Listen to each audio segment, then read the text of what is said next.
पारीख का page number 7 के बारे में चर्चा करेंगे। तो पहला ही पॉइंट आपको दिख रहा होगा, प्रतिसारणी क्षार। प्रतिसारणी क्षार के 3 भेद बताए हैं, मृदु, मध्य और तीक्ष्ण। प्रतिसारणी क्षार के 3 भेद हैं, मृदु, मध्य और तीक्ष्ण।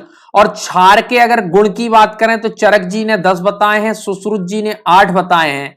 चरक जी ने 10 बताए हैं और सुश्रुत जी ने 8 बताए हैं। और क्षार के दोष की अगर बात, 8 दोष बताए हैं।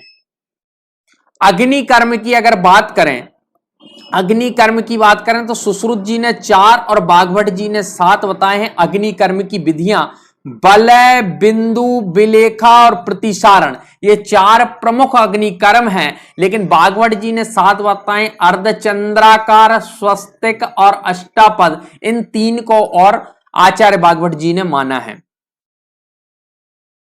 शल्य की अगर गतियों की बात करें कि शल्य की गतियां, तो सुश्रुत जी ने 5 और अष्टांग संग्रहकार जी ने 3 और अष्टांग हृदयकार जी ने 5 बताई है।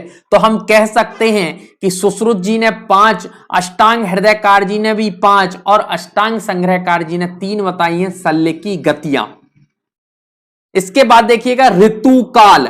चरक और सुश्रुत जी ने 12 दिन का ऋतुकाल बताया है।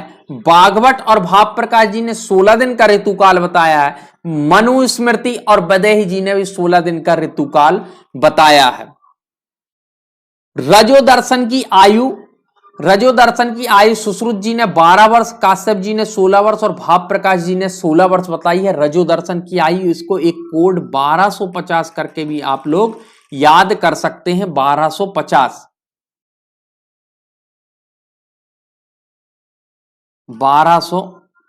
करके भी याद कर सकते हैं। तो 12 से रजोदर्शन यानी कि रज प्रारंभ होता है और 50 साल तक ये चलता, 50 के बाद ये अवस्था समाप्त हो जाती है। तो 1250 करके भी आप लोग याद कर सकते हैं।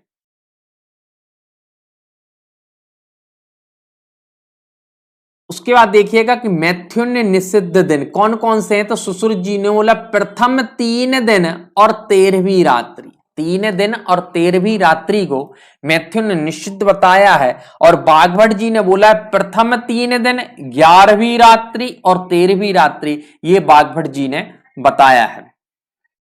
अस्थि की संख्या के बारे में अगर चर्चा करें कि अस्थि की संख्या, तो चरक, काश्यप और आयुर्वेद, चरक काश्यप ने 360 बताई है, आयुर्वेद ने 264, सुश्रुत और भेल जी ने 300 बताई है।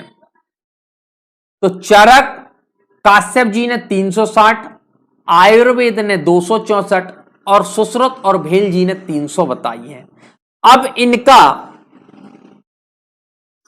शाखा में 120, मध्य शरीर में 117 और ग्रीवा के ऊपर 63 अस्थियां होती है। शाखा में 120, मध्य शरीर में होती है 117 और ग्रीवा के ऊपर होती है 63।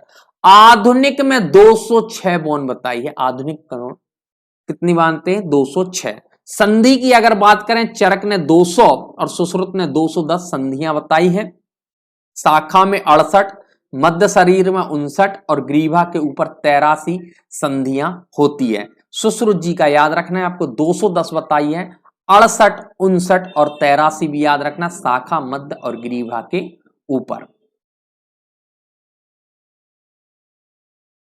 उसके बाद स्नायु की बात करें तो स्नायु चरक और सुश्रुत दोनों ने 900 स्नायु बताए हैं।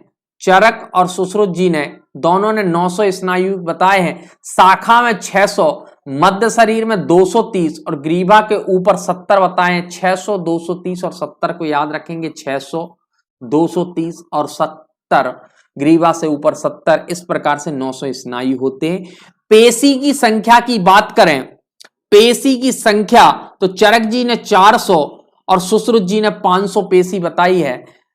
चरक जी ने 400 और सुश्रुत जी ने 500 पेशी बताई है। शाखा में 400 है, मध्य शरीर में 67 और ग्रीवा के ऊपर 33 है। 467, 33 का रेशो याद रखेंगे, 467 और 33 का। इस प्रकार से पेशियां 500 बताई है। इस प्रकार से हमने पेज नंबर 7, पारीख का पेज नंबर, हमने कौन सा पेज नंबर 7 पढ़ा है?